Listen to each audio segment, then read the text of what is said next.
कर्तव्य कर्तव्य क्या है, अकर्तव्य क्या है, ये समझने और समझाने की क्षमता केवल मनुष्य में है, और उसका माध्यम शब्द है। इस दृष्टि से विचार करने पर मनुष्य के जीवन में धर्म ही एक ऐसी विशेषता है जिस धर्म के कारण हम पशु से भिन्न हैं और हम मानव हैं और 84 लाख योनियों में सर्वश्रेष्ठ प्राणी। अगर ये विशेषता हमारे जीवन में नहीं है, धर्म हमारे जीवन में नहीं है, तो फिर पशु से भी हम गए गुजरे हैं। पशु तो कम से कम परमार्थ करता है, अपने जीवन को परोपकार में लगा करके मर जाता है, हम तो वह भी नहीं कर पाते। धर्म ही मनुष्य के जीवन का सार है। प्रश्न यह है कि फिर धर्म क्या है? आज दुनिया में बड़े धर्म हैं, लोग कहते हैं अमुक धर्म, अमुक धर्म, अमुक धर्म। क्या सब धर्म है? ये सब धर्म हो ही नहीं सकता भाई। किसी एक वस्तु का एक ही स्वरूप हो सकता है। आप गाय को भी गाय कहें और भैंस को भी गाय कहें, घोड़े को भी गाय कहें, यह कैसे संभव हो सकता है? तो धर्म अनेक हो नहीं सकते, धर्म एक ही हो सकता है। और उस एक धर्म के अतिरिक्त जितना भी कुछ होगा वो सब अधर्म होगा। धर्म एक है, और वो धर्म क्या है? बोले वह वैदिक सनातन धर्म। बाकी दुनिया में जितने हैं वो सब पंथ हैं, मत हैं, और वेद विरुद्ध होने के कारण अधर्म है। धर्म तो केवल सनातन धर्म। धर्म की परिभाषा क्या है? आज केवल हम इन्हीं मूलभूत बातों की चर्चा करेंगे जो तात्विक है और जो आज के समय में तर्कशील प्राणियों के लिए महत्वपूर्ण है। धर्म क्या है? अगर ये प्रश्न किया जाए कि धर्म को हम कैसे जानें, धर्म क्या है, हम कुछ कर लेते हैं वो धर्म हो जाएगा? मैं कदापि नहीं। आप अपनी इच्छा से कोई क्रिया करो और सोचो कि ये धर्म है, वो धर्म नहीं हो सकता। आप सोचो कि हम अमुक जगह पर फूल चढ़ा रहे हैं, पत्ती चढ़ा रहे हैं, और अमुक व्यक्ति को भगवान मान करके हम उसी की पूजा कर रहे हैं, तो ये धर्म हो जाएगा? बोले नहीं हो सकता। धर्म न हमारी बुद्धि का विषय है, न आपकी बुद्धि का विषय है। धर्म में एकमात्र प्रमाण वेद है। यहां वेद के विद्वान सब बैठे हैं, ब्रह्मचारी लोग। वेद प्रणहितो धर्मो ह्यधर्मस्तद विपर्ययः।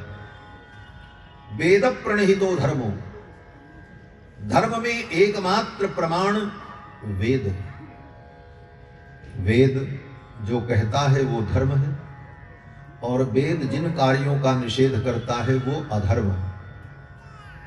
धर्म में एकमात्र प्रमाण 4 वेद हैं, ऋग्वेद, यजुर्वेद, सामवेद, अथर्ववेद। और वेदों के अनुकूल, वेदों में बताई गई व्यवस्था के अनुकूल अगर रामायण कहती है तो रामायण का कहना भी धर्म है। अब इसको समझें, सूक्ष्म बात है। रामायण भी धर्म में प्रमाण है, लेकिन क्यों प्रमाण है? रामायण स्वतंत्र रूप से प्रमाण नहीं, वेदानुकूल होने के कारण प्रमाण है। वेद के अनुकूल रामायण में बातें कही गई, इसलिए रामायण भी धर्म में प्रमाण है। 18 पुराण भी धर्म में प्रमाण है, इसलिए ये 18 पुराण में जो वेद व्यास जी ने कहा है वो वेद के अनुकूल कहा है, इसलिए प्रमाण। वेद के प्रतिकूल ब्रह्मा भी आकर के बोले तो ब्रह्मा की बात धर्म में प्रमाण नहीं होती।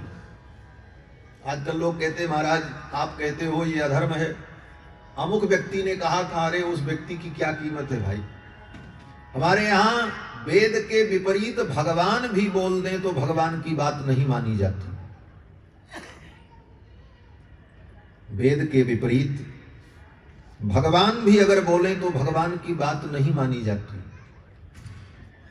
प्रमाण उसका है। आज बुद्ध को हम लोग भगवान मानते हैं। बुद्धम शरणम गच्छामि, धम्मम शरणम गच्छामि कहते। 24 अवतार में बुद्ध भगवान की गणना होती है हमारे यहाँ। सदय हृदय दर्शित पशुघातम केशव धृत बुद्ध शरीर जय जगदीश हरे। आचार्य जयदेव कवि, जो बंगाल के बड़े उद्भट विद्वान हुए, श्री जयदेव कवि अपने गीत गोविंदम काव्य में भगवान के दशावतार की जब स्तुति करते हैं तो कहते हैं कि सदैव हृदय दर्शित पशुघातम, पशु की हिंसा को देखकर, पशुघात को देखकर भगवान केशव के हृदय में दया समुद्भूत हुई और वे भगवान केशव अहिंसा परमो धर्म का उपदेश करने के लिए बुद्ध के रूप में अवतरित हुए। सदैव हृदय दर्शित पशुघातम केशव धृत बुद्ध शरीर, जय जगदीश हरे। वेद व्यास जी महाराज भी कहते हैं कि बुद्धो नामना जनसुतः कीकटेषु भविष्यति, क्योंकि बुद्धावतार जब हुआ उसके 3000 वर्ष पूर्व ही वेद व्यास जी ने भागवत की रचना कर दी थी। इसलिए भागवत में उन्होंने बुद्धावतार की भविष्यवाणी की कि बुद्धो नामना जनसुतः कीकटेषु भविष्यति, बुद्ध नाम के एक अवतार होंगे जो कीकट देश में होंगे। तो बुद्ध को हम भगवान का अवतार मानते हैं, लेकिन कभी आपने विचार किया कि किसी सनातन धर्मी के घर में बुद्ध भगवान की पूजा क्यों नहीं होती? राम जी की तो पूजा हम करते हैं, राम जी भी अवतार हैं। कृष्ण भगवान की भी पूजा करते हैं, कृष्ण भगवान भी अवतार हैं। नरसिंह भगवान की पूजा करते हैं, पीपल की भी पूजा करते हैं। पीपल कौन है? बोले वासुदेव। गीता में भगवान ने कहा वृक्षाणाम अश्वत्थोस्मि, वृक्षों में मैं अश्वत्थ हूं, पीपल। पीपल की भी पूजा कर। यहां तक कि एक कुत्ते को भी कोई धर्मात्मा व्यक्ति देखता है तो कहता है ये भैरव की सवारी है? लेकिन किसी सनातन धर्मी के घर में बुद्ध भगवान की पूजा क्यों नहीं होती? कभी विचार किया? बुद्ध को हम अवतार मानते हैं, लेकिन बुद्ध की पूजा हमारे यहां नहीं होती। बुद्ध के कोई मंदिर महात्मा लोग हमारे नहीं बनाते। कहीं कोई बताता हो? बता। और न बुद्ध के नाम पर कोई हमारे यहां उत्सव मनाया जाता है। रामनवमी, कृष्ण जन्माष्टमी, वामन द्वादशी, नरसिंह चतुर्दशी, होली, दीपावली, दशहरा, कजरी तीज, ललही, छठ, कितने प्रकार के वर्ष वर्ष के उत्सव हमारे यहाँ हैं, लेकिन किसी सनातन धर्मी के घर में बुद्ध के नाम पर कोई विधि मनाई जाती हो तो बताओ, होती है? नहीं होती। क्यों नहीं? बुद्ध को हम भगवान मानते हैं, अवतार मानते हैं, लेकिन उनकी हम न पूजा करते हैं, न उनका कोई उत्सव मनाते हैं, न बुद्ध के बनाए हुए किसी ग्रंथ का हमारे घर में कहीं पाठ होता। यहां तक कि साधारण व्यक्ति कोई आरती बना दे तो उस आरती को भी हम गा लेते हैं भगवान के सामने, ओम जय जगदीश हरे। यहां तक कि सूर, कबीर, रहीम, रसखान जैसे महापुरुषों के दोहों को हम गाते हैं और पढ़ करके उसका चिंतन कर लेते हैं, लेकिन बुद्ध के बनाए हुए किसी ग्रंथ का हमारे घर में आज तक कभी पाठ नहीं होता। क्यों? कभी विचार किया? इसलिए नहीं होता कि बुद्ध भगवान के अवतार तो हैं, लेकिन बुद्ध ने वेद को प्रमाण नहीं माना, वेद की निंदा की, इसलिए ऐसे बुद्ध को भी हम लोगों ने त्याग दिया। ये सिद्धांत है। गोस्वामी तुलसीदास जी महाराज कहते हैं अतुलित महिमा वेद की। वेद की कितनी महिमा है, भगवान से भी बढ़कर हमारे यहां वेदों की महिमा। अतुलित महिमा वेद की, जानत सकल जहान। अतुलित महिमा वेद की, जानत सब संसार, और जे निंदत निंदित भये विदित बुद्ध अवतार। ये गोस्वामी तुलसीदास जी का दोहा है। गोस्वामी तुलसीदास जी कहते हैं कि बुद्ध भगवान के अवतार हैं, लेकिन उन्होंने वेद की निंदा की, इसलिए सनातन धर्मियों ने ऐसे भगवान को ही त्याग दिया। बोले जाओ, हमको तुम्हारी जरूरत नहीं। अर्थात हमारे यहां सनातन धर्म में परम प्रमाण वेद है, वेद सर्वोपरि। और वेद के अनुकूल एक छोटा सा बच्चा भी अगर कोई बात कहता है तो उस बच्चे की बात हमारे यहां प्रमाण होती है। ये साधारण बालक सामने बैठा है, वेद पढ़ने वाले ये विद्यार्थी वेद के अनुकूल अगर कहते हैं आरह संध्या मुकासी, तो वेद कहता है सायंकाल प्रातः काल संध्या वंदन करना चाहिए, तो इस बालक की ये बात प्रमाण होगी। और वेद के विरुद्ध स्वयं भगवान आकर के कहेंगे तो भगवान की बात प्रमाण नहीं। ये वेद की महिमा है। और वेद ही धर्म में परम प्रमाण है। धर्मम जिज्ञासमानानां प्रमाणम परमम श्रुति। महर्षि याज्ञवल्क्य कहते हैं अपनी मीमांसा में, अपनी स्मृति में, कि धर्मम जिज्ञासमानानां, अगर धर्म की आपको जिज्ञासा है, धर्म को जानना चाहते हो, तो किस प्रमाण से जानोगे धर्म को? तो कहते हैं प्रमाणम परमम श्रुति ही। श्रुति ही प्रमाण, वेद ही प्रमाण। तो धर्म क्या है? बोले वेद जो कहे वो धर्म, और वेद के अनुकूल जो पुराण इतिहास रामायण आदि ग्रंथ हैं वो कहें वो धर्म। गोस्वामी तुलसीदास जी की रामायण की एक एक चौपाई को हम लोग प्रमाण मानते हैं। क्यों मानते? गोस्वामी तुलसीदास जी ने जो लिखा सब वेद के अनुकूल लिखा। वेदों में जो सिद्धांत है उसी सिद्धांत को अपनी लोक भाषा में गोस्वामी जी ने अनुदित किया, उसका अनुवाद किया। और ग्रंथ के प्रारंभ में उन्होंने प्रतिज्ञा लिखी। क्या प्रतिज्ञा लिखी? कि मैं जो रामायण में लिख रहा हूं रामचरितमानस में, ये मेरे मन की कल्पना नहीं है, मेरे बुद्धि का फितूर नहीं है, ये मेरा व्यक्तिगत चिंतन नहीं है, और न ये मेरी मौलिक रचना है।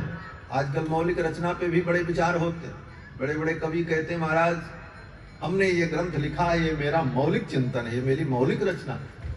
तुम्हारा मौलिक चिंतन और तुम्हारी मौलिक रचना का हमारे यहाँ कोई मूल्य नहीं होता। मौलिक रचना और मौलिक चिंतन का मतलब दो कौड़ी का चिंतन। हमारे यहाँ पारंपरिक चिंतन होता। जो वेदों ने चिंतन किया तदनुकूल पुराणों में चिंतन किया गया, वेद व्यास जी ने वही चिंतन किया। बड़े बड़े आचार्यों ने जो चिंतन किया, जो लेखन किया, वो वेद पुराण वेद व्यास आदि महापुरुषों के वचन के अनुकूल चिंतन किया, अपने मन से कुछ नहीं किया। आप भागवत कथा सुनते हो, कितनी भागवत कथाएं होती रहती हैं शहरों में, और आजकल तो चैनल के माध्यम से सब कुछ सुनने को मिलता है। श्री वेदव्यास जी महाराज ने भागवत की रचना की, तो वेदव्यास जी ने कहा कि ये मैं भागवत जो लिख रहा हूं मैं अपने मन से नहीं लिख रहा हूं, ये मेरा मौलिक चिंतन नहीं है। बोले तब? बोले हमको नारद जी ने जो बताया था वो मैं लिख रहा हूं। नारद जी से पूछा गया आपने जो बताया वेदव्यास जी को, ये आपका मौलिक चिंतन था? नारद जी ने कहा हमारा नहीं था, हमको ब्रह्मा जी ने बताया था। ब्रह्मा जी से पूछा गया आपका ये मौलिक चिंतन था, ये तत्व ज्ञान जो आपने दिया नारद जी को? बोले ना ना, ये ज्ञान मुझे भगवान ने दिया था।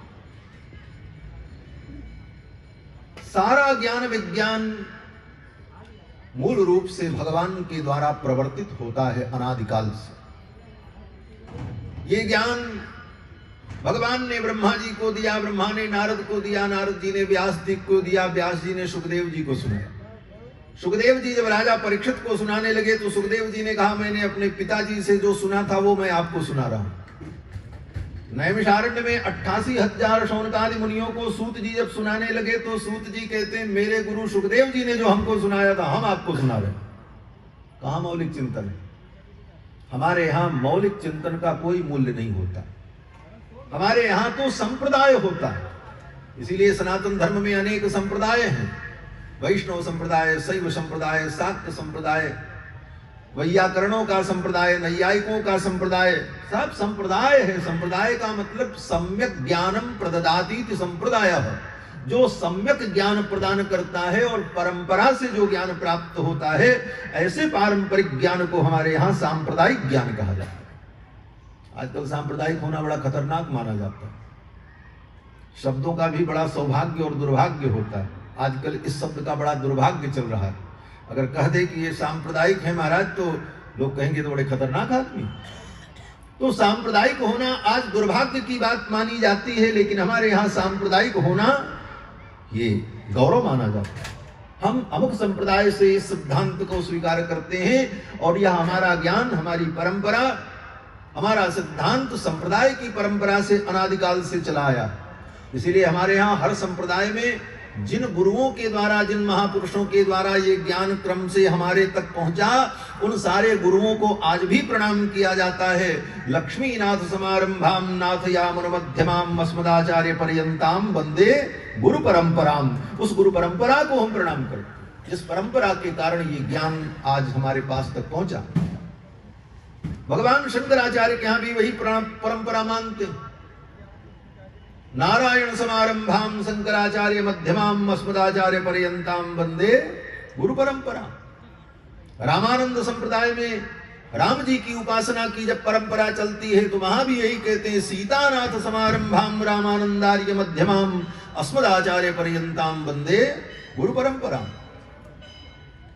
तो कहने का तात्पर्य कि वेदों के अनुकूल जो वचन है वही धर्म में प्रमाण है। इसीलिए गोस्वामी तुलसीदास जी ने भी मानस लिखने के पहले सबसे पहले प्रतिज्ञा की।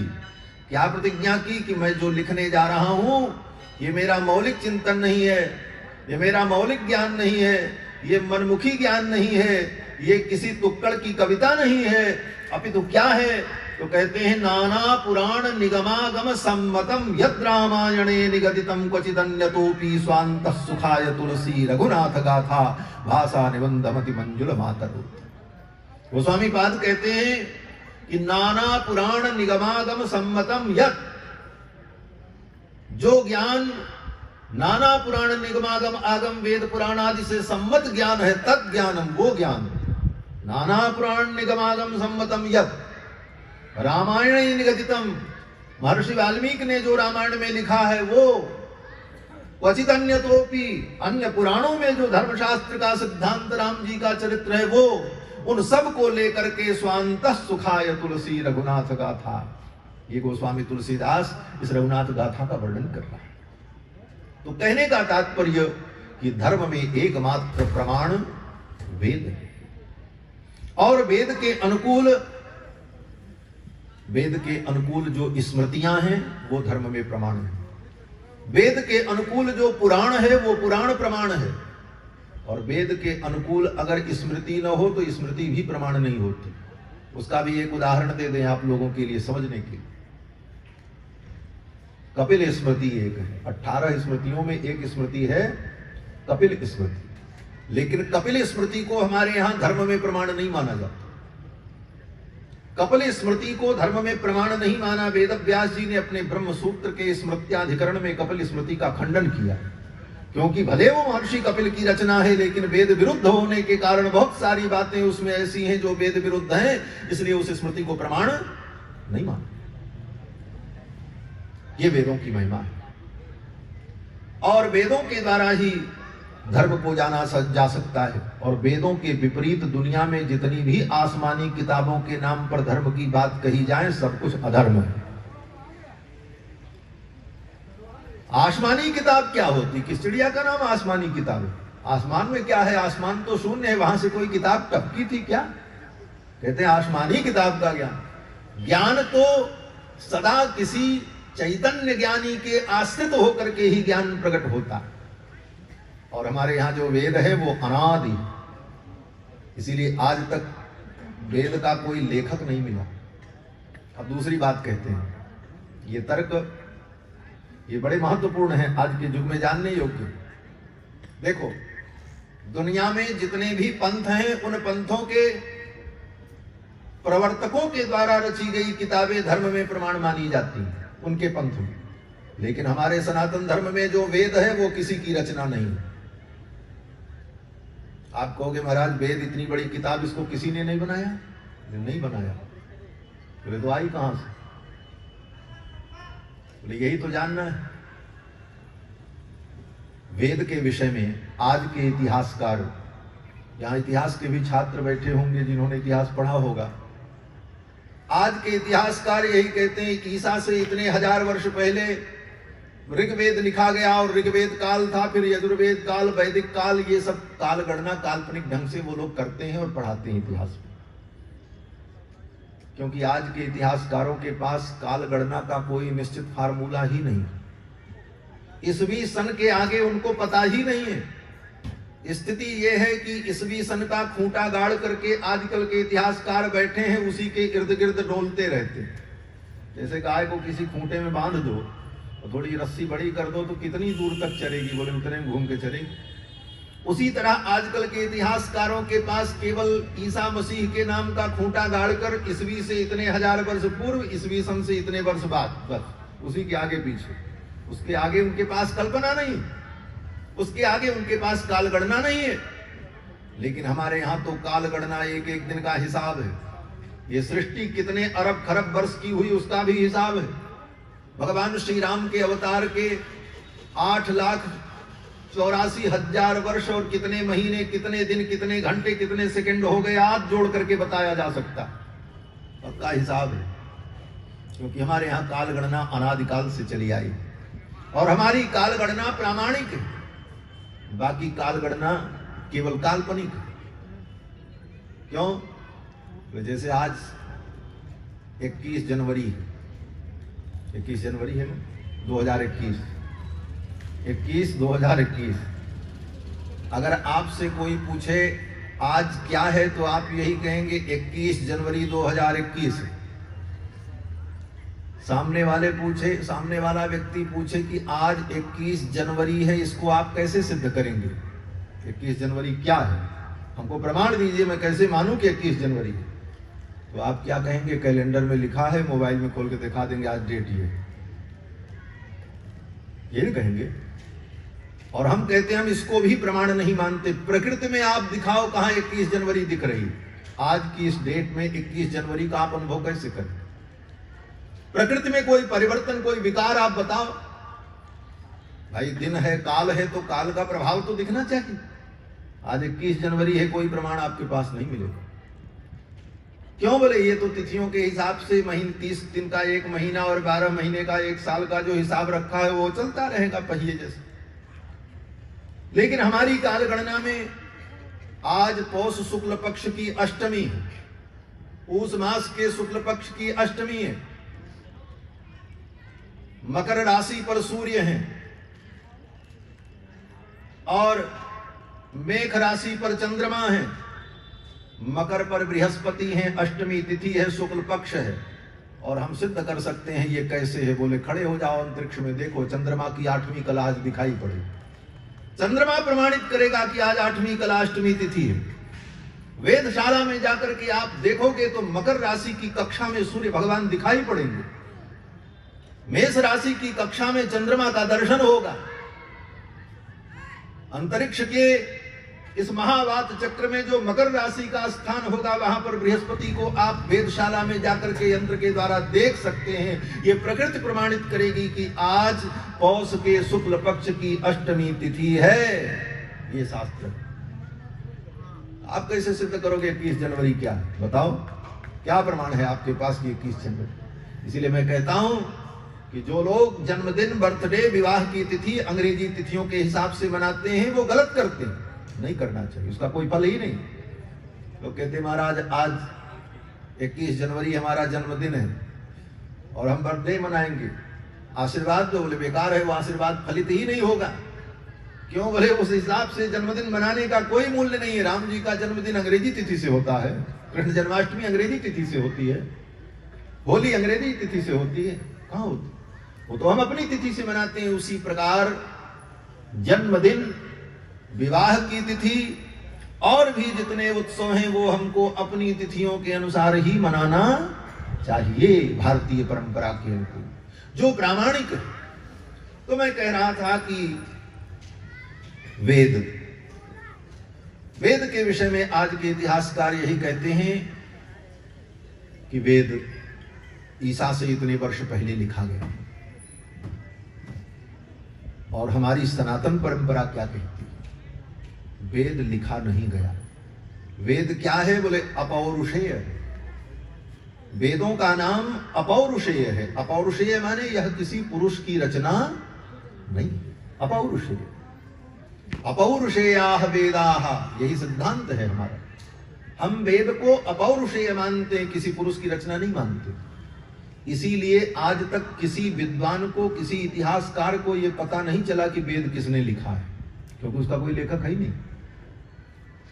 बड़े बड़े इतिहास के विद्वान हो, उनसे पूछो कि भाई आपने जब ये पता लगा लिया कि ईसा से इतने हजार वर्ष पहले ऋग्वेद लिखा गया, तो ये भी बता दो ऋग्वेद किसने लिखा था, लेखक का क्या नाम क्यों नहीं मिला।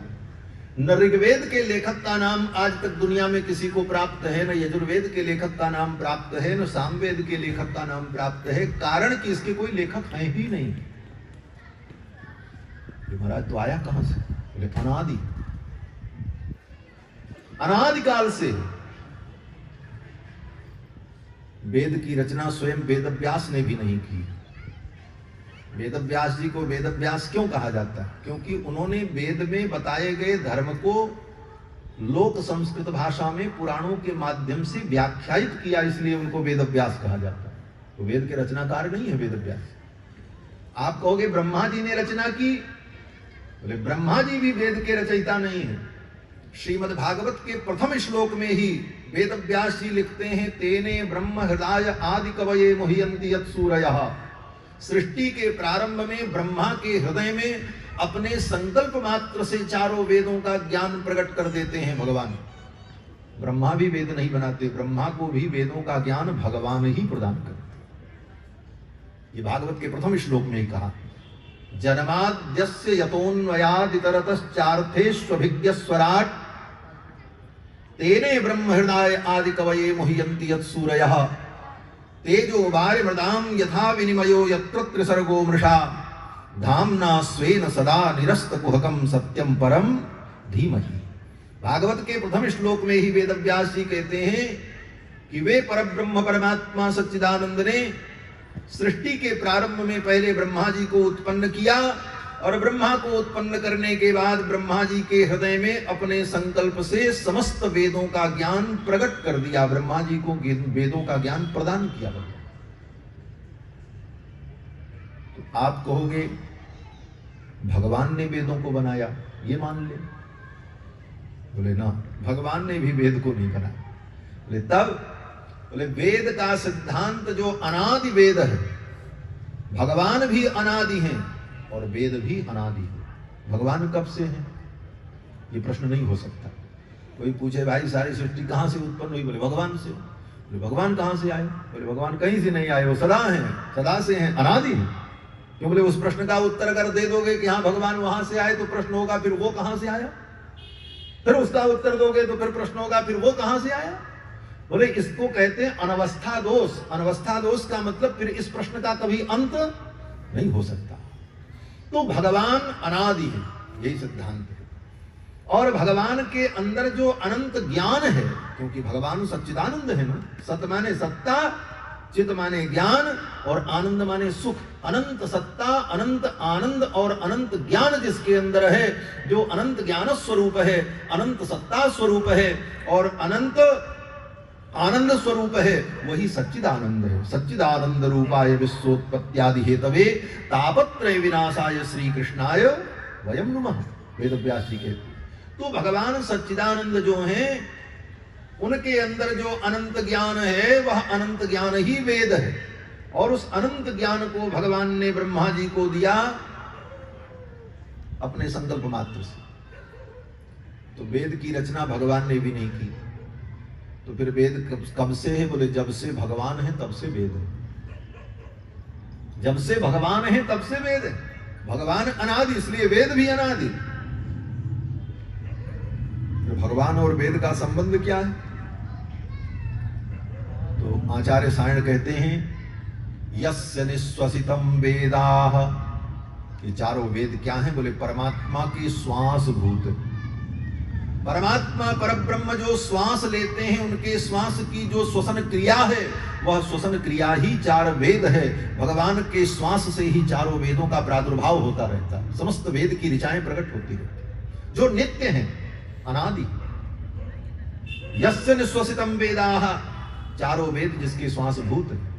इसी बात को गोस्वामी तुलसीदास जी ने एक चौपाई में रामायण में कहा। रामायण भी व्यक्ति ठीक ठीक पढ़ ले तो सनातन धर्म के मूल सिद्धांत का उसे बोध हो जाए। भगवान श्री राम जब गुरुकुल में पढ़ने जाते हैं, उनका यज्ञोपवीत संस्कार हुआ, फिर गुरुकुल में भगवान पढ़ने गए। जब ही कुमार भये सब भ्राता, दीन जनेऊ गुरु पितु माता। चारों कुमार राम लक्ष्मण भरत शत्रुघ्न जब कुमार हुए, बड़े हुए, तो माता पिता ने यज्ञोपवीत संस्कार किया और यज्ञोपवीत संस्कार के बाद चारों भाई गुरुकुल में पढ़ने गए। गुरु गृह गए पढ़न रघुराई, अल्पकाल विद्या सब आई। गुरुकुल में पढ़ने गए राम लक्ष्मण भरत शत्रुघ्न चारों भाई और गुरु जी की सेवा करके वेद का अध्ययन करते। अपने आचरण से भगवान श्री रघुनंदन उपदेश करते हैं, यही सनातन धर्म है। पहले गुरुकुल में जाओ, गुरु जी की सेवा करके वेदांत शास्त्रों का ज्ञान प्राप्त करो और फिर उस ज्ञान का अपने जीवन में आचरण करो। तो राम जी जब गुरुकुल में पढ़ने गए तो अल्पकाल में ही समस्त विद्याओं को प्राप्त कर लिया। अल्पकाल विद्या सब आई। अब इसके आगे जो गोस्वामी जी महाराज चौपाई कहते हैं वो बड़ी महत्वपूर्ण है। गोस्वामी तुलसीदास जी महाराज कहते हैं, जाकी सहज श्वास श्रुति चारी, सो हरि पढ़ यह कौतुक भारी। भगवान श्री रघुनंदन कौन है? बोले परमात्मा सच्चिदानंद। और गुरुकुल में पढ़ने गए तो भगवान को भी पढ़ने की जरूरत पड़ती। तो गोस्वामी जी लिखते हैं कि जाकी सहज श्वास श्रुति चारी, चारों वेद जिसके सहज श्वास हैं, यस्य निश्वसितम वेदाः, यही सिद्धांत है। गोस्वामी जी महाराज कहते हैं कि चारों वेद जिसके श्वास भूत हैं, वो परमात्मा गुरुकुल में पढ़ने गए, वेद पढ़ने गए। उनको क्या पढ़ना, वो तो सब पढ़े पढ़ाए। तो कहते हैं जाकी सहज श्वास श्रुति चारी, सो हरि पढ़ यह कौतुक भारी। ये भगवान का कौतुक है, ये लीला है, लीला मात्र है। इस लीला के माध्यम से भगवान जगत को उपदेश करना चाहते। तो कहने का तात्पर्य कि वेद जो है वो अनादि है, परमात्मा का श्वास भूत है। वेद की रचना किसी ने नहीं की है, वेद अपौरुषेय है और धर्म में परम प्रमाण। अगर वेद किसी की रचना होती तो रचना में सदैव दोष होता है, रचना में सदा दोष होता है। क्यों? बोले रचना करने वाले व्यक्ति का दोष उसकी रचना में व्याप्त हो जाता है। कौन कौन से दोष? बोले करना पाटो विप्रलिप्सा। करना पाटो माने इंद्रियों का सही ज्ञान ग्रहण न कर पाना। अब मनुष्य की इंद्रियां हैं, हो सकता है हमारी इंद्री से हमको गलत अनुभव हुआ और उसी को हम सत्य मान करके लिख दें, तब तो ज्ञान तो गलत ही होगा। करना पाटो, इंद्रियों की अयोग्यता के कारण इंद्रियों से अनुभव किया गया ज्ञान गलत हो सकता है। विप्रलिप्सा, बोले हमारे ज्ञान का प्रचार हो, हमारे लेख का प्रचार हो, इसलिए इस स्वार्थ की लिप्सा में हम उसमें कुछ अपने मन से भी कर सकते हैं, जोड़ सकते हैं, हमारा स्वार्थ उसको बिगाड़ देगा। लेकिन जो किसी की रचना नहीं है, अपौरुषेय है, ऐसे ग्रंथ में करना पाटो विप्रलिप्सादि दोष से रहित होने के कारण सर्वथा परम प्रमाण धर्म में वेद को माना गया। वेद प्रणहितो धर्मो ह्य धर्मस्तद विपर्यया। वेद ही धर्म में परम प्रमाण है। श्रीमद् भागवत महापुराण में अजामिल की कथा है। अजामिल नाम का एक ब्राह्मण था। कान्य कुब्जे द्विजः कश्चित् दासी पतिरजामिलः, नामना नष्ट सदाचारो दास्या संसर्ग दूषिता। दासी के संसर्ग से दूषित हो गया, सारे पाप कर्म करने लगा। उसने अपने बेटे का नाम नारायण रखा। अपने बेटे को नारायण नारायण बुला रहा था। एक दिन बीमार पड़ा, उसे यमराज के दूत लेने के लिए आए तो भयभीत होकर के अपने बेटे को बुलाया। दूरे क्रीडन का सक्तम पुत्रम नारायणा होयम, अरे बेटा नारायण बचाओ। उसी समय भगवान के पार्षद आ गए उसकी रक्षा करने के लिए। यमराज के दूत पहले से आए हुए थे, भगवान के दूत भी आ गए। अब भगवान के दूतों ने कहा इसे तुम छोड़ दो, चले जाओ। यमराज के दूतों ने कहा ये बहुत बड़ा पापी है, इसे हम पकड़ने आए। दोनों में विवाद हो गया, भगवान के दूत में और यमराज के दूत में। यमराज के दूत कह रहे थे ये पापी है, ये पापी है, इसे हम ले जाएंगे। तो भगवान के दूतों ने प्रश्न किया यमराज के दूतों से कि यदि धर्मराजस्य तुम निर्देशकारिणः, अगर तुम धर्मराज के सेवक हो, यमराज का एक नाम धर्मराज भी है, तो भगवान के दूतों ने कहा कि अगर तुम धर्मराज के दूत हो, यदि निर्देशकारिण, तो ब्रूत धर्मस्य नस्तत्वम, धर्म का तत्व क्या है तुम बताओ। भगवान के दूतों ने यमराज के दूतों से पूछा। भागवत के 6वें स्कंद में ये कथा आती है। बोले धर्म का तत्व क्या है बताओ, धर्म में प्रमाण क्या है। तो यमराज के दूतों ने कहा महाराज, हमने अपने स्वामी से यही सुना है कि वेद प्रणहितो धर्मो ह्यधर्मस्तद्विपर्ययः। यमराज के दूत भगवान के दूतों को बता रहे हैं कि वेद प्रणहितो धर्मो, वेद जो कहता है वो धर्म है, और जो वेद के विपरीत है वो अधर्म है। तो भगवान के दूतों ने पूछा वेद क्या है। तो भगवान के दूतों ने को यमराज के दूतों ने कहा वेदो नारायण साक्षात, स्वयं भगवान नारायण ही वेद है। परमात्मा का जो शब्द रूप है, शब्द ब्रह्म है, वही वेद है। वेदो नारायण साक्षात स्वयंभूरिति सुश्रुमः। यमराज के दूतों ने कहा कि मैंने अपने स्वामी से सुना है कि वेदो नारायण साक्षात, भगवान नारायण ही वेद है, शब्द ब्रह्म के रूप में। इसीलिए हमारे यहां शब्द को ब्रह्म कहा जाता है। ये शब्द ब्रह्म है। क्यों बोले ब्रह्म अविनाशी होता है, शब्द भी अविनाशी है। दुनिया में सब कुछ नष्ट हो जाएगा, शब्द नष्ट नहीं होगा। आपके सामने ये टेबल रखी है, इस टेबल को आप नष्ट कर सकते हो, इस मेज को, इस फलक को आप नष्ट कर सकते हो, इसको विस्फोट से उड़ा दो, जला दो, इसकी राख के कण कण को आप नष्ट कर सकते हो, लेकिन इसका जो नाम टेबल है, इस शब्द को तुम किस बम से फोड़ पाओगे बताओ। वो तो रहेगा। दुनिया का कोई एटम बम उस शब्द को नहीं खत्म कर सकता। सारी दुनिया को आप उड़ा दो, विश्व को, सारे विश्व को आप एटम बम से उड़ा दो, खत्म हो जाए सारा विश्व, लेकिन ये विश्व शब्द जो है, इसको आप कैसे खत्म करोगे। शब्द तो रहेगा, शब्दो नित्य, शब्द नित्य है, इसको कभी कोई समाप्त नहीं कर सकता। जैसे परमात्मा नित्य है, उसी तरह शब्द नित्य है। और शब्द रहते कहां हैं? तो इसी आकाश में, अनंत आकाश में। ये अनंत शून्य आकाश शब्दों का भंडार है, और शब्द नित्य है। आज के वैज्ञानिकों ने तो इसे बाद में समझा, और जब समझा तब उन्होंने रेडियो और मोबाइल और ये सब यंत्र बने जो शब्दों के आधार पर संचालित हैं। शब्दों को बढ़ाने घटाने के लिए, भेजने के लिए, आदान प्रदान करने के लिए यंत्रों का विकास इसी सिद्धांत पर हुआ कि शब्द जो है नित्य है और आकाश में सदा रहते हैं। नित्य न होते तो आज से 50 वर्ष पहले लता जी ने जो गीत गाया था, आज आप कैसे सुनते? वो तो शब्द उनके मुंह से निकल गए, लेकिन आज भी आप उसको क्यों सुन पा रहे हैं? इसलिए सुन पा रहे हैं कि शब्दों नित्यः, शब्द नित्य है। आप यंत्र के माध्यम से उन शब्दों को एकत्रित करके आप सुन लेते हैं जब चाहते हैं, क्योंकि वो शब्द कभी नष्ट नहीं होते। शब्दों नित्य, शब्द नित्य हैं, उन्हें कभी नष्ट नहीं किया जा सकता। और शब्द रहते कहां हैं? बोले आकाश में। न्याय शास्त्र के आचार्य महर्षि गौतम कहते हैं, वैशेषिक दर्शन के आचार्य कणाद कहते हैं, शब्द गुणकम आकाशम। आकाश का गुण क्या है? बोले शब्द है। शब्द आकाश में ही रहता है। इस सिद्धांत को पढ़ करके ही जब सारे यंत्र बने तो रेडियो स्टेशन का नाम भी आकाशवाणी रखा गया। रेडियो स्टेशन को आकाशवाणी क्यों कहते? आकाशवाणी उसका नाम इसीलिए रखा गया कि वाणी सदा आकाश में ही रहती है। आकाश का गुण है वाणी।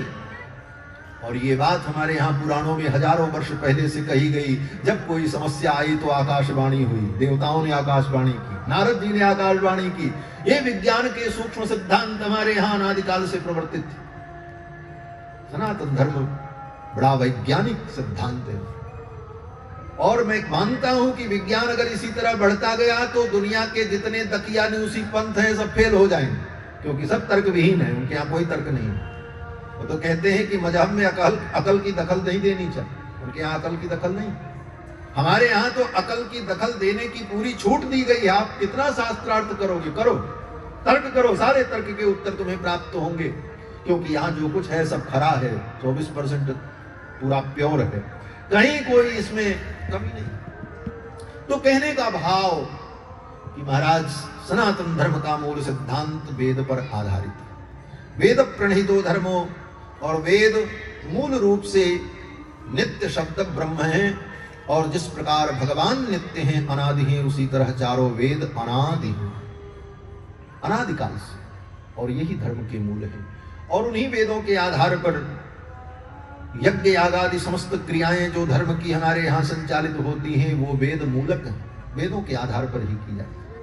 परम सौभाग्य का विषय है कि आपके इस पवित्र प्रांगण में भगवती त्रिपुर सुंदरी का महायजन का कार्यक्रम चल रहा है। 5 कुंड के माध्यम से भगवती त्रिपुर सुंदरी की आराधना होगी। भगवती त्रिपुर सुंदरी भगवान की जो अचिंत्य शक्ति है, उन्हीं का नाम त्रिपुर सुंदरी। लोग कहते हैं कि महाराज सनातन धर्म में इतने भगवान हैं, भगवान तो एक होते हैं। सनातन धर्म में भी भगवान एक ही है, भगवान के रूप अनेक है। तेरे रूप अनेक तू एक ही है, भगवान तो एक ही, भगवान दो होते ही नहीं। एकमेवाद्वितीयम, वेद कहता है भगवान एक है और अद्वितीय है, दूसरा उनका विकल्प नहीं है। न तस्य प्रतिमा अस्ति, वेद कहता है न तस्य प्रतिमा अस्ति, उस परमात्मा की कोई प्रतिमा नहीं। अब यहां पर प्रतिमा शब्द का ठीक अर्थ न समझने के कारण आर्य समाजियों की बुद्धि चकरा गई। आर्य समाजियों ने इसी मंत्र को पढ़ा और दयानंद जी ने घोषणा कर दी, भाई भगवान की प्रतिमा नहीं होती, वेद में लिखा है न तस्य प्रतिमा अस्ति, इसलिए मूर्ति पूजा बंद करो। लेकिन वहां पर प्रतिमा का अर्थ क्या है जानने की जरूरत है। सायण के भाष्य को पढ़ें, महीधर के भाष्य को पढ़ें, उब्बट के भाष्य को पढ़ें, मैक्स मूलर को पढ़ लीजिए, उसके भाष्य में भी पढ़ लीजिए, वहां प्रतिमा का क्या अर्थ है। प्रतिमा का मतलब प्रतिम, प्रतिम माने उसके समान। भगवान परमात्मा अप्रतिम है, परमात्मा के समान दूसरा कोई परमात्मा हो नहीं सकता। इस अर्थ में प्रतिमा शब्द का प्रयोग है, न कि वहां पर प्रतिमा माने मूर्ति का अर्थ प्रयोग किया गया। लेकिन मूर्ति की दृष्टि से उनको भ्रम उत्पन्न हो गया, इसलिए उन्होंने कहा मूर्ति पूजा बेकार। मूर्ति पूजा के बिना तो संसार एक क्षण नहीं चल सकता महाराज। 24 घंटे हम आप मूर्ति पूजा ही करते हैं, मूर्ति पूजा ही तो करते हैं। अब आप सवेरे उठते हैं, शरीर को शुद्ध करते हैं, कपड़ा पहनते हैं, भोजन करते हैं, जलपान करते हैं, क्या करते हो? बोले महाराज हम खा रहे हैं, हम कपड़े पहने। बोले हम माने तुम, आत्मा, आत्मा को कौन सा कपड़ा पहनाओगे भाई? आत्मा तो कुछ खाती भी नहीं। खिला किसको रहे? बोले शरीर को। कपड़ा किसको पहना रहे? बोले शरीर को। आत्मा को? बोले आत्मा को तो नहीं करते, लेकिन कहते हैं हमने खाया, हमने पहना, हमने सोया, हमने ये किया। आत्मा तो इतनी सूक्ष्म है कि उस आत्मा को कोई कपड़ा क्या पहनाएगा? आत्मा कितनी सूक्ष्म है। वेद के सिद्धांत के अनुसार श्वेताश्वतर उपनिषद में आत्मा के प्रमाण की जब बात आई तो वहां पर कहते हैं बालाग्र शतभागस्य शतधा कल्पितस्य च भागो जीवस्य विज्ञेयः। ये बाल, सिर का बाल देखो, इसकी नोक कितनी छोटी है, उस एक नोक के 100 टुकड़े करो। बालाग्र शतभागस्य, बाल के अग्रभाग के 100 भाग, फिर उसमें जो एक हो उसका 100वां भाग करो। बालाग्र शतभागस्य शतधा कल्पितस्य च भागो जीवस्य विज्ञेयः। वो जीव इतना सूक्ष्म, उस जीव को क्या खिलाओगे? उसको कौन खिलाता? वो हम आप हैं इस शरीर के अंदर। तो उस सूक्ष्म जीव को न कोई खिलाता है, न पिलाता है, न वो खाता है, न वो सोता है। लेकिन उसकी जो ये प्रतिमा दिख रही, इस प्रतिमा को हम खिलाते हैं, पहनाते हैं, तो इस प्रतिमा के अंदर विद्यमान वो सूक्ष्म आत्मा को संतुष्टि और सुख की प्राप्ति हो जाती है। उसी प्रकार ये संपूर्ण विश्व ही परमात्मा का रूप है। कण कण में परमात्मा अंतर्यामी रूप में विद्यमान है। सी राम में सब जग जानी, करहु प्रणाम जोरी जुग पानी। अंतर बहिश्च तत्सर्वं व्याप्य नारायण स्थितः। भगवान अंदर बाहर सब जगह कण कण में व्याप्त हैं। तो अगर उनके किसी स्वरूप की हम कल्पना करके वहां भावना करते हैं तो अंतर्यामी परमात्मा वहां भी हमारी भावना को स्वीकार करता है। मूर्ति पूजा सनातन धर्म। मूर्ति पूजा के बिना दुनिया में कोई रह नहीं सकता। बगल का पड़ोसी देश है, मूर्ति पूजा नहीं मानता, लेकिन राष्ट्र का ध्वज वहां भी होता कि नहीं। 14 अगस्त को जब स्वतंत्रता दिवस वहां मनाया जा रहा हो तो वहां पे राष्ट्रीय ध्वज फहराया जाता कि नहीं फहराया जाता? फहराया जाता। उसी समय कोई व्यक्ति उस ध्वज का अपमान कर दे, राष्ट्रीय ध्वज का, तो स्वतंत्रता दिवस के दिन उसको क्या सजा मिलेगी? कानून तो सजा देगा ना कि तुमने राष्ट्र का अपमान कर दिया इस ध्वज का अपमान करके। तो प्रश्न खड़ा होता, भाई तुम्हारा राष्ट्र इतने माने 1000 किलोमीटर लंबा चौड़ा, इतना बड़ा भूभाग, इतना बड़ा राष्ट्र तुम्हारे वो 5 फीट के कपड़े के झंडे में कैसे आ गया? ये पहले सिद्ध करो। इस कपड़े का अपमान तुम राष्ट्र का अपमान क्यों मानते हो? तो यही कहना होगा कि ये मेरे राष्ट्र का प्रतीक, यही ना कहोगे, ये मेरे राष्ट्र का प्रतीक है, इसका अपमान राष्ट्र का अपमान है। उसी तरह जब मूर्ति पूजा न मानने वाले व्यक्ति भी राष्ट्र के एक प्रतीक का सम्मान, राष्ट्र का सम्मान मान सकते हैं और राष्ट्र के प्रतीक का अपमान राष्ट्र का अपमान मान सकते हैं, तो उस परम विराट परमात्मा की प्रतिमा मान करके उस प्रतिमा का सम्मान हम परमात्मा का सम्मान मानते हैं और उस प्रतिमा का अपमान परमात्मा का अपमान मानते हैं, तो आपत्ति किस बात की? किस बात की आपत्ति? बिना प्रतिमा पूजा किए तो संसार का काम नहीं चल सकता। जो कहते हैं हम प्रतिमा की पूजा नहीं करते, वे भी छद्म रूप से प्रतिमा की पूजा करते हैं। बिना प्रतिमा पूजा की काम ही नहीं चले। महाराज, शब्द की कोई प्रतिमा नहीं होती, लेकिन शब्द की भी प्रतिमा हम बनाते हैं और उस प्रतिमा से हमें लाभ मिलता। एक उदाहरण देकर के मैं वाणी को विराम दूंगा, बातें बहुत हैं, ठंडी का समय है। शब्द की चर्चा हो रही थी, शब्द नित्य हैं, लेकिन शब्द का कोई रूप नहीं होता। शब्द का कोई रूप नहीं है।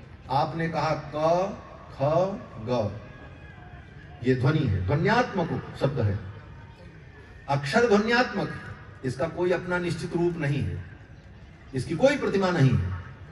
लेकिन आप अगर प्रतिमा बनाओ तो बन जाएगी। कैसे बन जाएगी? तो एक कागज के ऊपर कलम लेकर के ऐसे एक आकृति बना दो और कहो कि ये क। अंग्रेजी में भी लिखना चाहो तो के लिख करके, ये लिख करके के लिखो, ए लिख दो और कहोगे क। हर भाषा में आप उस ध्वनि की प्रतिमा बना सकते हैं और हर प्रतिमाएं अलग अलग हैं। क को संबोधित करने के लिए, एक वर्ण को संबोधित करने के लिए उसकी प्रतिमा अलग अलग होगी हर भाषाओं में, दुनिया की जितनी भाषाएं हैं उनकी लिपियों में, लेकिन ध्वनि एक ही होगी, प्रतिमा उसकी अलग अलग हो जाए,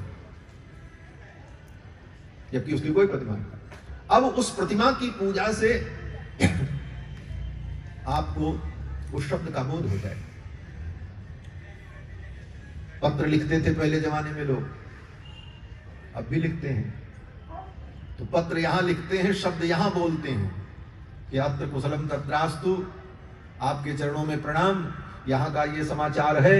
ये सब ध्वनि आपने कही और यहां पर कही, लेकिन उस ध्वनि की एक आकृति, एक प्रतिमा आपने कागज पर बनाई और वो कागज भेज दिया, और उस कागज को, उस पत्र को लेकर करके, उस प्रतिमा को देख करके, सिर से लगा करके, उसको पढ़ करके उस शब्द का उसे बोध हो गया। जो शब्द यहां पर उच्चारित किया गया वो शब्द वहां नहीं गया।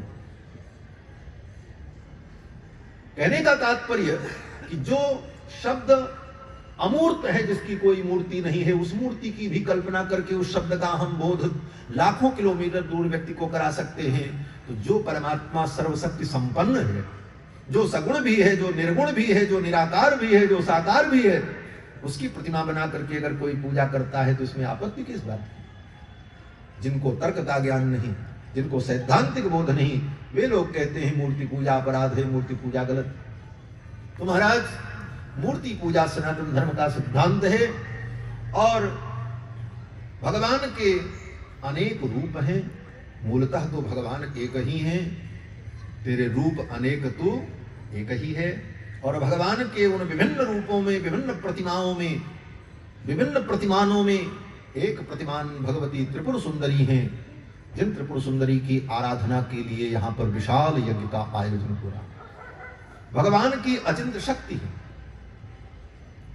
जैसे शक्ति और शक्तिमान में भेद भी होता है और अभेद भी होता है। शक्ति को कभी शक्तिमान से अलग नहीं किया जा सकता, और शक्ति को शक्तिमान नहीं माना जा सकता, और शक्तिमान को शक्ति नहीं माना जा सकता। भेद होते हुए भी अभेद है, और अभेद होते हुए भी भेद है। इसको कहते हैं भेदाभेद। भेद भी है और अभेद भी है। कुछ विशिष्टताओं को लेकर के अभेद है और कुछ विशिष्टताओं के कारण भेद है। यह भेदाभेद सिद्धांत यही सनातन धर्म का सिद्धांत। तो भगवती त्रिपुर सुंदरी की आराधना वेद मंत्रों के द्वारा होगी। ब्राह्मण बटुक ब्रह्मचारी सब विराजमान हैं। काशी से बड़े बड़े उद्भट विद्वान आए हैं जो वेदों के ज्ञाता हैं। वेद मंत्रों के द्वारा आहुति प्रदान करेंगे, यजन करेंगे। आप सभी लोग इस यज्ञ में सम्मिलित होकर यज्ञ नारायण भगवान की परिक्रमा करें। भगवान यज्ञ नारायण की परिक्रमा का बड़ा फल है। यानि कानिच पापानि जन्मांतर कृतानि च तानि सर्वाणि नश्यन्ति प्रदक्षिणाम पदे पदे। भगवान यज्ञ नारायण की परिक्रमा करने पर एक एक पग चलने पर उसके जन्म जन्म के पाप नष्ट हो जाते। यही सनातन धर्म की विशेषता। दुनिया के पंथों में तो कहते हैं तुमने कुफ्र कर दिया, अब तुमको दोजख में जाना पड़ेगा, कोई नहीं बचा सकता। लेकिन हमारे सनातन धर्म में बोले मरने के अंतिम क्षण तक तुम्हारे लिए रास्ता खुला है। गोस्वामी तुलसीदास जी कहते हैं बिगड़ी जन्म अनेक की सुधरे अबही आज। आज अभी तुम्हारी सुधर जाए। क्यों? मेरा परमात्मा बहुत उदार है, बड़ा दयालु है। वो तुम्हारे अनंत अनंत जन्मों के पापों को क्षण भर में मिटा सकता है। गोस्वामी जी महाराज कहते हैं बिगड़ी जन्म अनेक की सुधरे अबही आज। अभी सुधर जाएगी, एक सेकंड में सुधर जाएगी। क्या करना है? बोले हो ही राम को राम जप तुलसी तन को समाज। आज से तुम ठाकुर जी के बन जाओ। भगवान मेरे हैं, मैं भगवान का हूं। उसी दिन तुम्हारा सब बिगड़ा बन जाएगा। गीता का अंतिम उपदेश यही है। गीता आप लोग पढ़ते हो। गीता के 18वें अध्याय में भगवान ने अर्जुन को क्या बताया? 18 अध्याय सुना डाली गीता भगवान कृष्ण ने अर्जुन को। अर्जुन ने कहा महाराज मेरा मन भ्रमित हो रहा है। गांडीवम संस्कृते हस्तात् त्वच्चैव परिदह्यते न च शक्नोम्यवस्थातुं भ्रमतीव च मे मनः। मेरा मन भ्रमित हो रहा है, मेरा गांडीव मेरे कंधे से सरक रहा है, मुझे कर्तव्य का बोध नहीं है, मैं क्या करूं? आप मुझे आदेशित करो। अर्जुन चरणों में गिर पड़ा। शिष्यस्ते हम साधिमां तां प्रपन्नम। हे भगवान मैं आपका शिष्य हूं, मुझे उपदेश करो। मेरी बुद्धि भ्रमित हो रही, उचित अनुचित का विवेक मेरा बिगड़ रहा है। भगवान ने अर्जुन को समझाना शुरू किया। 1 अध्याय सुनाया, 2 अध्याय सुनाया, 3 अध्याय, 4, 5, 6, 7, 8, 9, 10 करते 17 अध्याय गीता भगवान ने सुना दी। 700 श्लोक कर्म की महिमा बताई, निष्काम कर्म योग की महिमा बताई, ज्ञान योग की महिमा बताई, भक्ति योग की महिमा बताई। सब बताते समझाते करते करते अर्जुन को भ्रम दूर नहीं हुआ। 17वें अध्याय में भगवान पहुंच गए। अर्जुन ज्यों का त्यों। अर्जुन कहता महाराज अभी भी मैं कुछ समझ नहीं पाया। भगवान ने कहा बड़ी गजब बात है, अब मैं क्या करूं? अर्जुन ने कहा महाराज अभी भी मुझे कुछ समझ में नहीं आ रहा, मैं क्या करूं? तब भगवान ने कहा अब मैं तुमको अंतिम उपदेश देने जा रहा हूं।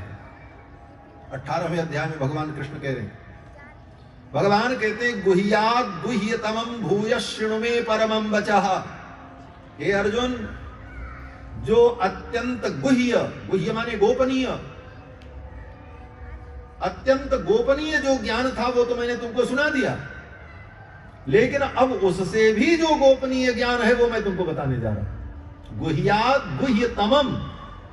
गुह्यतमम का मतलब अत्यंत गोपनीय। अतिशयने तम विष्ठनौ। तम और तम प्रत्यय होता है अतिशय के अर्थ में। जैसे तर और तम, सामान्य से तर ज्यादा होता, तर से तम ज्यादा होता। जैसे कहते हैं सामान्य, और सामान्य के बाद विशेष, विशेष के बाद विशेष तर, और विशेष तर के बाद विशेष तम। विशेष तम के आगे फिर कुछ नहीं होता, अंतिम सीमा। तो भगवान भी कहते हैं गुह्यात् गुह्यतमम, अत्यंत गोपनीय जो ज्ञान, अब इसके बाद कुछ नहीं बचा। गुह्यात् गुह्यतमं भूय शृणु मे परमं वचः। अब मेरी परम वाणी को सुनो, मैं तुमको बताने जा रहा हूं। क्या बता रहे हैं भगवान? भगवान कहते अब तुम सब छोड़ के आओ मेरे पास। सर्वधर्मान परित्यज्य माम एकम शरणम व्रज। क्या उदारता है मेरे प्रभु की। आहा, भगवान कहते हैं तुमको कुछ समझ में नहीं आता तो तुम चिंता मत करो, घबराओ मत, मैं तुम्हें पवित्र कर लूंगा, मैं तुम्हें अपने योग्य बना लूंगा। भगवान कहते हैं सर्वधर्मान परित्यज्य माम एकम शरणम व्रज। सभी धर्मों को छोड़ करके तुम मेरी शरण में चले आओ। अर्जुन ने कहा महाराज मैं जन्म जन्मांतर का पापी, मेरा कल्याण कैसे होगा। पापी तो नरक जाते हैं, उनकी दुर्गति होती है। मेरे प्रभु दयालु परमात्मा श्री कृष्ण कहते हैं इसकी चिंता तुम छोड़ दो। अहम त्वा सर्व पापेभ्यो मोक्षयिष्यामि मा शुचः। मैं तुमको समस्त पापों से मुक्त करके परम पवित्र बना लूंगा, ये मेरा काम है। गाय का बछड़ा पैदा होता है, उसके शरीर में गंदगी लगी रहती है, लेकिन मां उसे चाट करके पोंछ करके साफ करके गाय अपने बछड़े को इतना सुंदर बना देती है महाराज। जब गाय का बच्चा नवजात गाय का बछड़ा हो और गाय उसको चाट चाट करके जब साफ कर देती है, तब उसका शरीर देखो लगता है जैसे किसी ने बड़ी मुलायम कंघी से उसके रोए को संवारा हो, है? इतना सुंदर देखने में लगता। मां उसको सुंदर बना लेती है, सजा लेती है। तो मां के अंदर, उस गाय के अंदर जो गुण है, उस गुण का नाम क्या है? बोले वात्सल्य।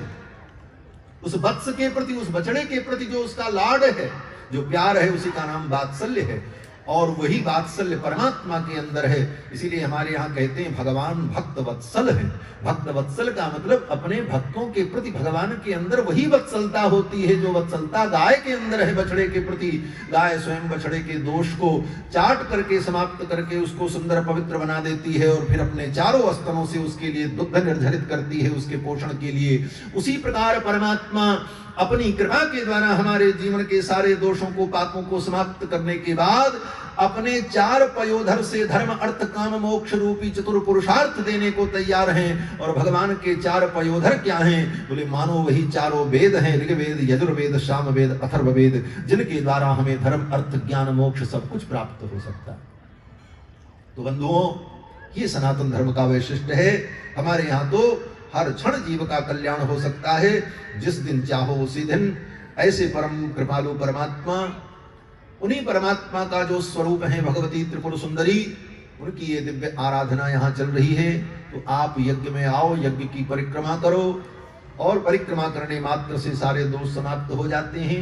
यज्ञ नारायण भगवान का दर्शन करो, जहां पर स्वाहा और स्वधा शब्द की ध्वनि प्रकट होती है, वहां का वायुमंडल पवित्र हो जाता है, वहां का वातावरण पवित्र हो जाता है। तो आकर के आप लोग यज्ञ का दर्शन करें, यज्ञ भगवान की परिक्रमा करें, और उस यज्ञ के साथ साथ दूसरा यज्ञ क्या है? बोले वो द्रव्यात्मक यज्ञ है, वो क्रियात्मक यज्ञ है। और यहां जो यज्ञ हम आप कर रहे हैं ये ज्ञानात्मक यज्ञ है। इसका नाम ज्ञान यज्ञ, ये ज्ञान यज्ञ है। ज्ञान यज्ञ में श्रोता के कान रूपी कुंड में, वक्ता के मुख रूपी श्रुआ के द्वारा भगवान के दिव्य कथामृत की जो आहुति प्रदान की जाती है, इसका नाम ज्ञान यज्ञ। ये ज्ञान यज्ञ भी साथ साथ में, उस यज्ञ के बाद ये यज्ञ ज्ञान यज्ञ। इसीलिए श्रीमद् भागवत में कहा है कि ज्ञान यज्ञ स्मृतो बुधई। बड़े बड़े बुद्धिमानों ने ज्ञान यज्ञ को ही सत्कर्म कहा है। सत्कर्म सूचको नूनम ज्ञान यज्ञ स्मृतो बुधई। वेदव्यास जी कहते हैं कि ये भगवान की कथा क्या है? बोले ज्ञान यज्ञ। तो कर्म रूपी यज्ञ, द्रव्यात्मक यज्ञ, होमात्मक यज्ञ, हवनात्मक यज्ञ के साथ साथ ये ज्ञान यज्ञ, भगवान की कथा अवश्य सुननी चाहिए। श्रीमद् भागवत महापुराण के प्रारंभ में ही कहते हैं, प्रातर हुत हुताग्नयः। नैमिषारण्य में 88,000 शौनकादि मुनि प्रातः काल यज्ञ करते हैं, आहुतियां करते हैं। प्रातर हुत हुताग्नयः। और यज्ञ आहुति संपन्न करने के बाद जब वहां से मुक्त होते हैं तो सूत जी महाराज के चरणों में बैठ करके भगवान की पावन कथा श्रवण करते हैं, ज्ञान यज्ञ करते हैं। तो कर्म यज्ञ के साथ साथ ज्ञान यज्ञ का बहुत बड़ा महत्व है। इसलिए जीवन में ज्ञान यज्ञ भी होना चाहिए, सत्संग भी होना चाहिए। ये सत्संग ही हमारे जीवन को बदलेगा, सत्संग ही हमारे जीवन को दिव्य बनाएगा। और ये सत्संग बड़ा दुर्लभ है महाराज। भाग्योदयेन बहुजन्म समर्जितेन सत्संगमं च लभते पुरुषो यदा वै। जब जीव का भाग्योदय होता है, उसके अनेक जन्मों के पुण्य प्रकट होते हैं, तब उसे सत्संग करने का सौभाग्य मिलता है। लेकिन इतना और हम कहेंगे, सत्संग का मतलब क्या? बोले सत का संग। सत माने शास्त्र, सत माने परमात्मा, सत माने विशुद्ध ज्ञान। सत्संग के नाम पर कुछ भी सुन ले वो सत्संग नहीं होगा। हाँ, सत्संग के नाम पर कुछ भी सुन ले वो सत्संग नहीं हो सकता। वेद शास्त्र के अनुकूल, शास्त्र की मर्यादा के अनुकूल, सनातन परंपरा के अनुकूल जो सिद्धांत है, उसको जब हम श्रवण करेंगे संत महापुरुषों के द्वारा, तो वह सत्संग हमारे जीवन के सारे दोष को समाप्त कर देगा। सठ सुधरहि सत्संगति पाई, पारस परस कुधात सुहाई। तो बस इतना ही कह करके आज वाणी को विश्राम करते हैं। शेष चर्चा कल करेंगे। और जब तक ये यज्ञ चले तब तक आप लोग जरूर आओ और दूसरों को भी ले आओ, सब लोग श्रवण करो। और भी संत महात्मा पधारे हैं। हमारे काशी से श्री मारुति किंकर जी मानस की कथा सुनाते हैं, बड़े अद्भुत व्याख्याता हैं, उनका प्रवचन सुनने को मिलेगा। और भी विद्वान लोग आएंगे और उनकी भी वाणी आपको सुनने को मिलेगी। ये परम सौभाग्य है, क्योंकि दुनिया की सब पढ़ाई तो विद्यालयों में पढ़ाई जाती है। इंजीनियर कैसे बनेंगे, डॉक्टर कैसे बनेंगे, यहाँ तक कि आतंकवादी कैसे बनेंगे, इसकी भी पढ़ाई हो रही है। हाँ?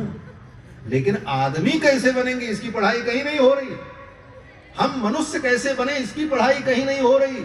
तो पहले हम मनुष्य बन जाएं, बाकी पढ़ाई तो पढ़ लेंगे। इसलिए बंधुओं, पहले मनुष्य बनना आवश्यक है। हम मानव बनेंगे। मानव बनने के लिए हमें सनातन सिद्धांत को सुनना होगा, तभी हमारे अंदर मानवता आएगी। और असली मानवता तो सारे विश्व के कल्याण और मंगल की ही कामना करती है। सर्वे भवन्तु सुखिनः, सर्वे सन्तु निरामयाः, सर्वे भद्राणि पश्यन्तु मा कश्चित् दुःखभाग् भवेत्। हरि ओम। शांति शांति शांति। बोलो श्री सीतारामचंद्र भगवान की। और जोर से पूरी शक्ति के साथ जय करने से शरीर के जितने पाप हैं सब निकल करके भाग जाते हैं। और कहाँ जाते हैं? बोले जो नहीं बोलता अथवा धीरे से बोलता उसी खोपड़ी चले जाते हैं। इसलिए सब लोग पूरी शक्ति लगा करके जय घोष करना। इसलिए जो लोग नहीं बोल रहे हैं उनकी खोपड़ी जाए, आप लोग अपना पाप हटाओ। बोलो श्री सीतारामचंद्र भगवान की, श्री यज्ञ नारायण भगवान की, श्री राम जन्मभूमि की, श्री कृष्ण जन्मभूमि की, श्री काशी विश्वनाथ मंदिर की। ओम नमः पार्वती पतये। हर हर महादेव।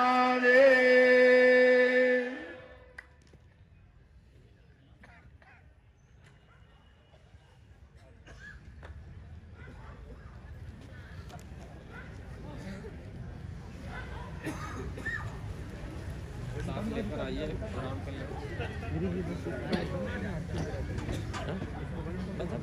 प्रणाम कर लेंगे। ठीक है। अब तो कुछ